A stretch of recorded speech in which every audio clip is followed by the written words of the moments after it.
सरकार ने अपने प्रथम बजट से पूर्व ही चुनावी घोषणाओं को धरातल पर उतारने के साथ ही लाभार्थी संवाद कार्यक्रम भी शुरू कर दिया।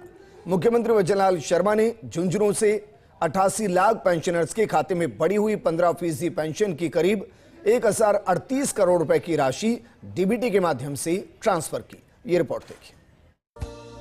मुख्यमंत्री भजनलाल शर्मा ने सामाजिक सुरक्षा पेंशन योजना के लाभार्थियों से संवाद किया। साथ ही पेंशनर्स को भरोसा दिया है कि उनकी पेंशन में प्रतिवर्ष बढ़ोतरी की जाएगी। शर्मा ने कहा कि सामाजिक सुरक्षा की अवधारणा को सरकार कमजोर नहीं होने देगी। उन्होंने झुंझुनू में आयोजित राज्य स्तरीय लाभार्थी संवाद कार्यक्रम से पेंशनर्स की बढ़ी हुई 15% की करीब 1038 करोड़ रुपए की राशि डीबीटी के माध्यम से उनके खातों में ट्रांसफर की।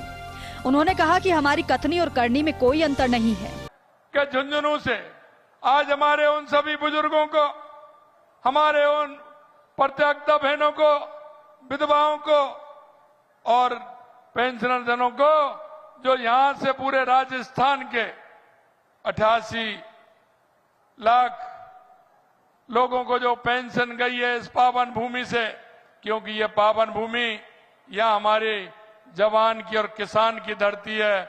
झुंझुनू एक ऐसी धरती है जहां सैनिकों का जिस तरह से पूरे देश के अंदर अगर सबसे ज्यादा सैनिक किसी जिले में है तो वो जिला झुंझुनू जिला है हमारा। सभा को संबोधित करते हुए मुख्यमंत्री भजनलाल शर्मा ने कहा कि झुंझुनू किसान और जवान की धरती है। यहां आकर मुझे गर्व है। यहीं से प्रधानमंत्री नरेंद्र मोदी ने बेटी बचाओ बेटी पढ़ाओ अभियान शुरू किया।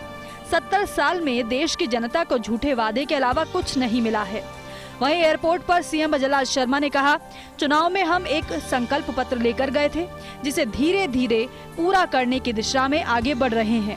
आने वाले बजट के लिए आमजन के साथ प्रतिनिधियों से सुझाव मांगे हैं। जो सुझाव अच्छे होंगे हम उसे बजट में शामिल करेंगे। राजस्थान के अंदर बजट आने वाला है। हमने आज अभी हमारे जनप्रतिनिधि, पूर्व जनप्रतिनिधि, प्रमुख लोगों से हमने सुझाव मांगे हैं। उनके सुझाव महत्वपूर्ण हैं। कुछ सुझाव ऐसे हैं जो राजस्थान के लिए भी लाभान्वित हैं। निश्चित रूप से कोई भी व्यक्ति जो हमें अच्छे सुझाव देगा हम उनको भी उसमें शामिल करेंगे। बता दें कि मुख्यमंत्री 29 जून को जयपुर में रोजगार उत्सव कार्यक्रम में सरकारी नौकरी पाने वाले युवाओं और 30 जून को टोंक जिले में प्रधानमंत्री किसान सम्मान निधि के लाभार्थियों से संवाद करेंगे। संवाद कार्यक्रमों के जरिए सत्ता और संगठन उपचुनाव की तैयारी में भी जुट गए हैं। झुंझुनू के साथ देवली उनियारा, दौसा, खीवसर और 84 विधानसभा सीट पर भी उपचुनाव होने हैं। मुख्यमंत्री ने भाजपा नेताओं से चर्चा कर फीडबैक लिया और सभी को उपचुनाव तैयारी में जुटने का आह्वान भी किया। सामाजिक सुरक्षा पेंशन योजना के लाभार्थी संवाद कार्यक्रम के जरिए आज झुंझुनू की धरती से मुख्यमंत्री भजनलाल शर्मा ने स्पष्ट कर दिया है कि सामाजिक सुरक्षा की अवधारणा को सरकार कमजोर नहीं होने देगी। आज इस कार्यक्रम के जरिए भजनलाल शर्मा ने पेंशन योजना की बढ़ोतरी राशि 150 रुपए बढ़ाकर सीधे आज 88 लाख पेंशनर्स के खाते में डीबीटी की है। आज सरकार की ओर से 1038 करोड़ रुपए की राशि पेंशनर्स के खाते में डीबीटी की गई है। इसके साथ ही मुख्यमंत्री भजनलाल शर्मा ने लाभार्थी संवाद में ये भी स्पष्ट कर दिया है कि आने वाले समय में इस राशि को और बढ़ाया जाएगा। भजनलाल सरकार अपने पहले पूर्ण बजट से पहले ही ये तमाम लाभार्थी संवाद कार्यक्रम शुरू कर दिए हैं। आज पहला सामाजिक सुरक्षा पेंशन लाभार्थी संवाद था। इसके बाद किसान सम्मान निधि के लाभार्थियों से भी संवाद होगा और रोजगार उत्सव कार्यक्रम की शुरुआत भी सरकार करने जा रही है। ये अलग बात है कि आज इस कार्यक्रम की शुरुआत ऐसे स्थान से की है जहां आगामी दिनों में उपचुनाव भी होने हैं। इसका सीधा फायदा भजनलाल सरकार को मिल सकता है। फर्स्ट इंडिया न्यूज के लिए झुंझुनू से प्रदीप गढ़वाल और दिनेश कसाना की रिपोर्ट। आगे बढ़ते हैं। ब्यावर जिले के प्रभारी मंत्री जावर सिंह खर्रा ब्यावर जिले के दौरे के दौरान राजकीय अमृत कौर चिकित्सालय पहुंचे, जहां पर मुख्य चिकित्सा एवं स्वास्थ्य अधिकारी डॉक्टर संजय गहलोत और AKH PMO doctor SS Chauhan ने उनकी अगवानी की। स्वागत सत्कार के पश्चात मंत्री खर्रा ने अस्पताल का बारीकी से निरीक्षण करते हुए अस्पताल की व्यवस्थाओं का जायजा लिया। साथ ही उन्होंने अस्पताल के विभिन्न वार्डों में भर्ती रोगियों से कुशलक्षेम भी जानी। CMHO डॉक्टर संजय गहलोत और PMO डॉक्टर SS चौहान ने अस्पताल की व्यवस्थाओं और जरूरतों के बारे में जानकारी दी। अस्पताल निरीक्षक के दौरान विधायक शंकर सिंह रावत, नगर परिषद सभापति नरेश कनौजिया आदि शामिल रहे। पहली बार मैं अस्पताल के निरीक्षण के लिए आया हूँ। यहाँ के PMO ने, यहाँ के CMSO ने, आपके जिला कलेक्टर ने बहुत सारी बातें बताई हैं। जयपुर जाने के बाद चिकित्सा मंत्री जी से चर्चा करके, मुख्यमंत्री से चर्चा करके जो भी कुछ होने वाला है उसकी करवाने का, स्वीकृति जारी करवाने का। प्रदेश के मुख्यमंत्री भजनलाल शर्मा ने झुंझुनू से वीडियो कॉन्फ्रेंसिंग के माध्यम से सामाजिक सुरक्षा पेंशन योजना के तहत राज्य स्तरीय संवाद कार्यक्रम आयोजित कर अभिवर्धित पेंशन राशि का हस्तांतरण किया। पात्र लाभार्थियों के बैंक खाते में पेंशन राशि का हस्तांतरण किया गया। इस दौरान मुख्यमंत्री ने प्रदेश के सामाजिक सुरक्षा पेंशन योजना के लाभार्थियों से वीडियो कॉन्फ्रेंसिंग के माध्यम से सीधा संवाद भी किया। उक्त संवाद कार्यक्रम के साथ प्रदेश के सभी जिलों में भी जिला स्तरीय कार्यक्रम आयोजित किए गए। झालावाड़ जिले में करीब 2,32,617 पेंशनर्स को करीब 27 करोड़ 26 लाख 68,200 रुपए की राशि का ट्रांसफर हुआ।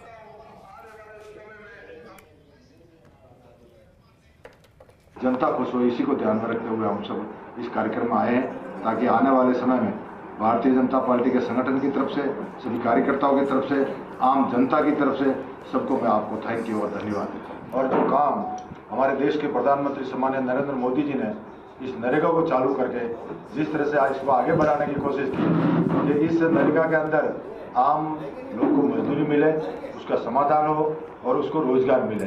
जो समस्या आएगी उसका हम निस्तारण करेंगे और उसकी जांच करेंगे, उसका समाधान करेंगे। वहीं जयपुर के RIC में ट्रांसफर समारोह आयोजित हुआ। इस दौरान मुख्यमंत्री भजनलाल शर्मा झुंझुनू से VC के जरिए जुड़े। मुख्यमंत्री भजनलाल शर्मा ने VC के जरिए सामाजिक सुरक्षा पेंशन योजना के 88 लाख से ज्यादा पेंशनर्स के बैंक खातों में 1,037 करोड़ रुपए से ज्यादा की अभिवृद्धि राशि सीधी ट्रांसफर की। अभिवृद्धि राशि को ट्रांसफर किया गया। साथ ही पेंशन में बढ़ोतरी पाने वाले लाभार्थियों से बातचीत की गई। इस अवसर पर जयपुर से विधायक गोपाल शर्मा, बाल मुकुंदाचार्य, जोगाराम पटेल मौजूद रहे। वहीं कलेक्टर प्रकाश राज पुरोहित ने भी शिरकत की। VC के जरिए मुख्यमंत्री भजनलाल शर्मा ने कहा कि सभ्य और विकसित समाज सभी वर्गों के विकास के लिए संवेदनशील रहता है। सामाजिक सुरक्षा के रूप में पेंशन जरूरतमंदों को आर्थिक संबल देता है, साथ ही उन्हें मुख्य धारा से जोड़ता भी है। सभी वर्गों के उत्थान के लिए हमारी सरकार कृत संकल्पित है और उनके सामाजिक सुरक्षा के आवरण को कमजोर नहीं होने देगी। सामाजिक न्याय एवं अधिकारिता मंत्री अविनाश गहलोत ने कहा कि प्रधानमंत्री नरेंद्र मोदी के विकसित भारत के सपने को साकार करने की दिशा में राज्य सरकार निरंतर काम कर रही है। यह 150 रुपए की राशि बढ़ाने का विषय नहीं है।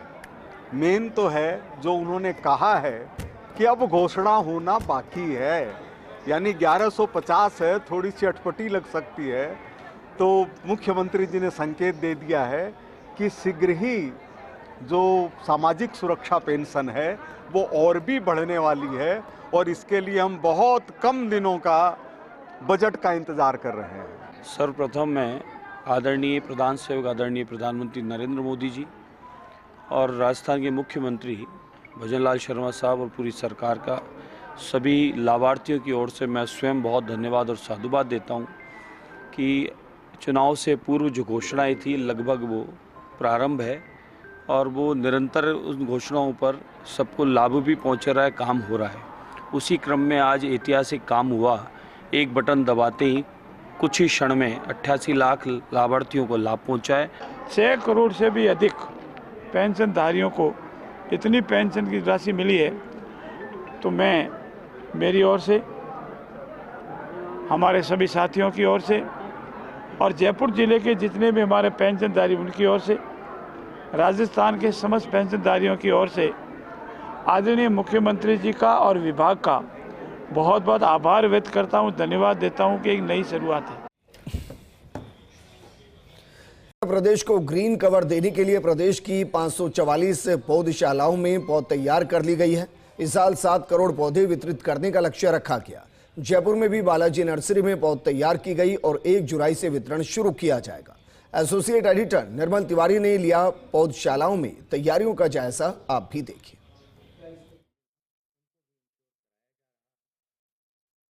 इस बार प्रचंड गर्मी ने कई दशकों का रिकॉर्ड तोड़ दिया। ऐसे में पेड़ों को, पौधों को जिंदा रखना, जीवित रखना या नए पौधे तैयार करना निश्चित तौर पर एक बहुत बड़ी चुनौती थी। इस समय हम वन विभाग की बालाजी नर्सरी पर हैं। आप देख सकते हैं, चूँकि 1 जुलाई से प्रदेश भर में पौध वितरण का काम शुरू हो जाएगा, तो यहाँ जिस तरह से पौध तैयार की गई हैं, फल, फूल और छायादार पौधों की करीब 60,000 पौध यहाँ पर तैयार की जा रही हैं, जिनको न केवल पौध को तैयार करना और उनको किस तरह से जिंदा रखा जाएगा, ये मैंने जैसा पहले भी कहा कि बहुत बड़ी चुनौती थी। ऐसे में आप देख सकते हैं लगातार जिस तरह से महिला बागवान आपको यहाँ नज़र आ रही हैं, जगह जगह कोशिशें की जा रही है कि कैसे इनको जिंदा रखा जाए, गर्मी से बचाया जाए और फिर 1 तारीख से जब पौध वितरण हो तो आमजन को तमाम जो पौधे उपलब्ध कराए जाएँ। हमारे साथ हैं राजवंती जी भी, आप यहाँ की प्रभारी हैं नर्सरी की। राजवंती जी, कितने किस्म के यहाँ पौधे हैं और किस तरह से इनको बचाया आपने गर्मी से? सर यहाँ मतलब 40-45 प्रजातियाँ हैं पौधों की। जैसे दोपहर में पानी नहीं देते, सुबह शाम हम पौधों को पानी देते हैं, सुबह 7 से 11 बजे तक और शाम को 5 बजे बाद में छुट्टी होने के बाद में मतलब 6 बजे से 7:30 बजे के समथिंग हम पौधों में पानी देते हैं, इसलिए कि वो लू से और धूप से बचे। अच्छा, कितनी किस्म के पौधे हैं आपके पास और कौन कौन सी किस्में, 2-4 नाम बताइए कुछ। यहाँ सर मतलब 40-45 की समथिंग प्रजाति के पौधे हैं यहाँ। जैसे बांस, नीम और सहजना, गुलमोहर, अमलताश, करंज, जामुन, मीठा नीम, अशोक, करोंदा और गुड़हल, ताम्रबेल और बोगनवेलिया और जेड प्लांट, गुलाब और चंपा और क्या नाम सहतूत और क्या नाम है रात रानी। बिल्कुल। इसमें राजवंती जी, एक चीज़ और जानना चाहता हूँ। इतनी प्रचंड गर्मी पड़ रही थी, धूप से जब इंसान बहुत बुरी तरह प्रभावित होता है, तो कैसे पौधों को बचाया आपने, क्या किया उसके लिए?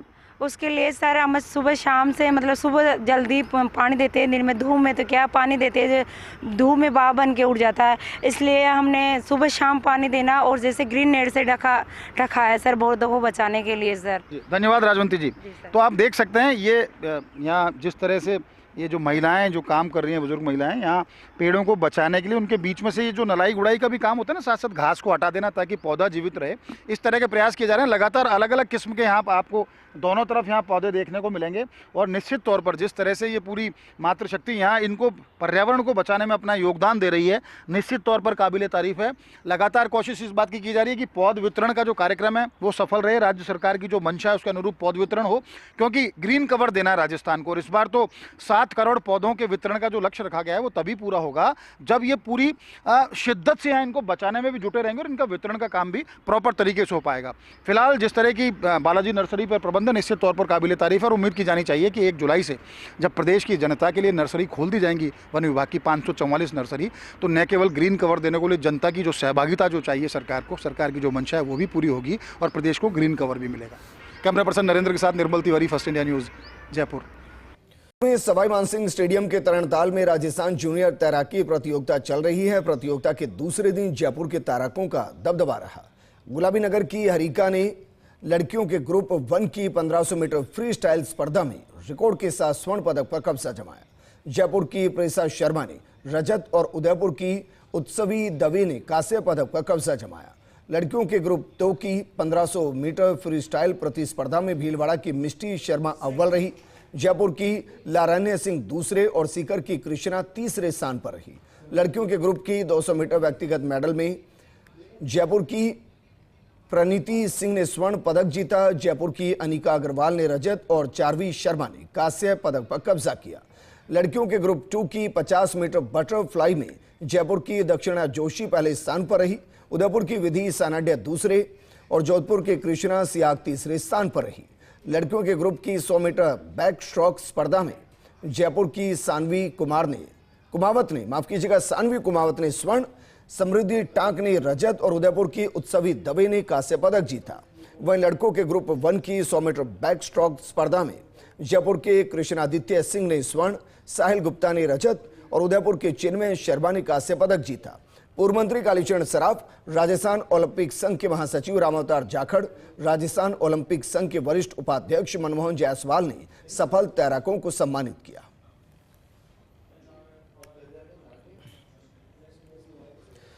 न्यू सांगानेर रोड को चौड़ा करने के लिए जेडी की तरफ से अभियान के दूसरे दिन सड़क सीमा के 230 निर्माणों को हटाया गया। न्यू सांगानेर रोड जेडीए के मास्टर प्लान में 200 फीट चौड़ी है, जबकि मौके पर 145 से लेकर 150 फीट ही चौड़ी है।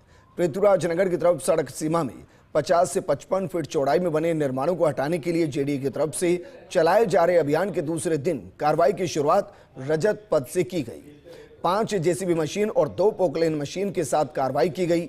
वीटी रोड चौराहे से लेकर रजत पथ की तरफ कुछ निर्माणों की भूमि को लेकर प्रभावित लोगों ने कार्रवाई का विरोध किया। आज चली कार्रवाई में करीब 230 निर्माणों को हटाया गया है। जेडीए के प्रवर्तन दस्ते ने रजत पथ से मंगल फार्म तक करीब 2.5 किलोमीटर लंबाई में 160 दुकान मकान, 3 मैरिज गार्डन, 40 गोदाम, व्यावसायिक प्रतिष्ठान, 12 रेस्टोरेंट ढाबे, 15 खाली बाउंड्री वॉल हटाए। लोगों का भरपूर सहयोग मिल रहा है, तो इसको देखते हुए हो सकता है कि हम आगे भी पटेल मार्ग से आगे तक भी कार्रवाई करें। जो कोर्ट इसके कल मिला है तो उसको चिन्हित हो गए कौन कौन से निर्माण है, कितने निर्माण है? बिल्कुल चिन्हित कर लिए गए हैं। जो 10-11 कोर्ट स्टे संज्ञान में आए उनमें हमें जो लोग हैं प्रभावित लोगों उन्होंने कॉपियाँ पेश किए, उनका कोर्ट के निर्णय के अनुसार कार्रवाई की। डिडवाना के मौलासर में भदलिया गांव में 2 पक्षों में जमीनी विवाद को लेकर झगड़ा हो गया। आरोप है कि दूसरे पक्ष ने जिस वक्त जबरन धानी में घुसकर कब्जा करने की कोशिश की, उस वक्त महिला प्रेमी देवी अकेली थी। जब उसने विरोध जताया तो दूसरे पक्ष की महिलाओं ने उसके साथ मारपीट की। मामला यहीं शांत नहीं हुआ और मारपीट के बाद उसकी धानी में आग लगा दी गई, जिसमें धाड़ी में रखा घरेलू सामान, खाद्य सामग्री, परिवार के कपड़े और बिस्तर को भी आग के हवाले कर दिया गया। दरअसल जमीन की खरीद को लेकर ये विवाद है। पुलिस का कहना है कि जांच के बाद ही कुछ कहा जा सकता है। मन मारपीट करी, हमारे कपड़ा फाड़ दिया और हमारा घर सगड़ा बाल दिया, हमारा गुदड़ा बाल दिया, हमारा माचा बाल दिया, हमारा बर्तन बाल दिया सब। हमारा 1.5 गेड़ो मार सगा आया, बेपत आया, मगर आग लगा दी घर पे। लोग गए ने मारपीट कर दी, 40,000 जन आया। डूंगरपुर जिले के सागवाड़ा थाना क्षेत्र के भिलूड़ी गांव में माही नदी में बोरे में एक व्यक्ति का शव मिलने पर क्षेत्र में सनसनी फैल गई। मृतक व्यक्ति की पहचान हो गई है।